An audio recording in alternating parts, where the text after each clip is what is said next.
കല്യാണം കഴിഞ്ഞ് ഒരാഴ്ച കഴിഞ്ഞപ്പോൾ തന്നെ ഇപ്പം പറയുന്നത് എന്റെ ജോലി കണ്ടിട്ട് എന്റെ ഇപ്പം വരണ്ടോ, ഇജ് സ്വന്തമായിട്ടൊരു ജോലി വാങ്ങിക്കുവാണ്.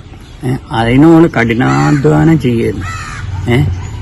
അതങ്ങനെ. പിന്നെ ഇവർക്ക് സൗന്ദര്യമില്ല, ഇവള് തടിയില്ല. അത് പറഞ്ഞ് ഇവന്റെ ബൈക്കും കൂടി കയറ്റി കൊണ്ടുപോകില്ല. നമസ്കാരം, ചാനൽ 10 വാർത്തകളിലേക്ക് സ്വാഗതം. എളങ്കൂരിൽ യുവതിയെ ഭർത്തൃവീട്ടിൽ മരിച്ച നിലയിൽ കണ്ടെത്തിയ സംഭവത്തിൽ ഭർത്താവ് കസ്റ്റഡിയിൽ. മഞ്ചേരി സ്വദേശിയായ പ്രഭിനെയാണ് പോലീസ് കസ്റ്റഡിയിലെടുത്തത്. എളങ്കൂരിൽ വിഷ്ണുജയെ ഭർത്തൃവീട്ടിൽ മരിച്ച നിലയിൽ കണ്ടെത്തിയ സംഭവത്തിൽ ഭർത്താവിനെ പോലീസ് കസ്റ്റഡിയിലെടുത്തു. കഴിഞ്ഞ വ്യാഴാഴ്ചയാണ് പൂക്കോട്ടുമണം സ്വദേശിയായ വിഷ്ണുജയെ ഭർത്തൃവീട്ടിൽ മരിച്ച നിലയിൽ കണ്ടെത്തിയത്. യുവതിയുടെ മരണം ഭർത്തൃപീഡനത്തെ തുടർന്നാണെന്ന് കുടുംബം ആരോപിച്ചിരുന്നു. ഭർത്തൃവീട്ടിൽ വെച്ച് വിഷ്ണുജ കടുത്ത മാനസിക പീഡനം അനുഭവിച്ചിരുന്നു. വിവാഹം കഴിഞ്ഞ് ആഴ്ചകൾക്കകം ജോലിയില്ലാത്തതിന്റെ പേരിലും സൗന്ദര്യം കുറവാണെന്ന് പറഞ്ഞ് പ്രഭിൻ പീഡനം തുടങ്ങിയെന്നാണ് പെൺകുട്ടിയുടെ പിതാവ് പറയുന്നത്. കല്യാണം കഴിഞ്ഞ് ഒരാഴ്ച കഴിഞ്ഞപ്പോൾ തന്നെ ഇപ്പം പറയുന്നത് എന്റെ ജോലി കണ്ടിട്ട് എന്റെ ഇപ്പം വരണ്ടോ, ഇജ് സ്വന്തമായിട്ടൊരു ജോലി വാങ്ങിക്കുവാണ്. അതിനോള് കഠിനാധ്വാനം ചെയ്യുന്നു. അതങ്ങനെ. പിന്നെ ഇവർക്ക് സൗന്ദര്യമില്ല, ഇവള് തടിയില്ല. അത് പറഞ്ഞ് ഇവന്റെ ബൈക്കും കൂടി കയറ്റി കൊണ്ടുപോകില്ല.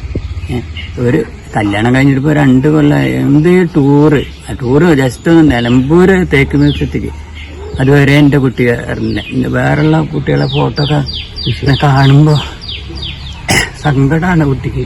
അച്ഛനെയും അമ്മയെയും ബുദ്ധിമുട്ടിക്കാതിരിക്കാൻ മകൾ എല്ലാം മറച്ചുവെച്ചു. ഭർത്താവിനും കുടുംബത്തിനുമെതിരെ നടപടി വേണമെന്നും പെൺകുട്ടിയുടെ കുടുംബം ആവശ്യപ്പെട്ടിരുന്നു. തുടർന്നാണ് മഞ്ചേരി പോലീസ് അസ്വാഭാവിക മരണത്തിന് കേസെടുക്കുകയും പ്രഭിനെ കസ്റ്റഡിയിലെടുക്കുകയും ചെയ്തത്. എന്റെ കുടുംബത്തിന്റെ ആവശ്യം അവന് വധശിക്ഷ വരെ വാങ്ങിക്കൊടുക്കണം എന്നുള്ളതാണ്. അതാണ്. എന്നാലേ എനിക്ക് നേടിയിട്ടുള്ളൂ. ഇനി സമൂഹത്തിന് ഒരു പാടായിട്ട് മാറണത്. അതേസമയം ആരോപണം നിഷേധിച്ച് പ്രഭിന്റെ കുടുംബം രംഗത്തെത്തി. പ്രഭിനും ഭാര്യ വിഷ്ണുജയും തമ്മിൽ ചില അഭിപ്രായ വ്യത്യാസങ്ങളുണ്ടായിരുന്നു. ഇതേ സംബന്ധിച്ച് കൂടുതലൊന്നും അറിയില്ലെന്നുമാണ് പ്രഭിന്റെ കുടുംബം പറയുന്നത്. ചാനൽ 10 മഞ്ചേരി. പാലൂർ തൈപ്പുഴ രഥോത്സവം 2025 ഫെബ്രുവരി 4 മുതൽ 11 കൂടിയ ദിവസങ്ങളിൽ ആഘോഷിക്കുന്നു. ഉത്സവ ആഘോഷ പരിപാടികളിലേക്ക് ഏവരെയും സഹർഷം സ്വാഗതം ചെയ്യുന്നു. പാലൂർ ശ്രീ സുബ്രഹ്മണ്യ സ്വാമി ക്ഷേത്രം, Palur Panicker brothers and sons, Pulamanthole.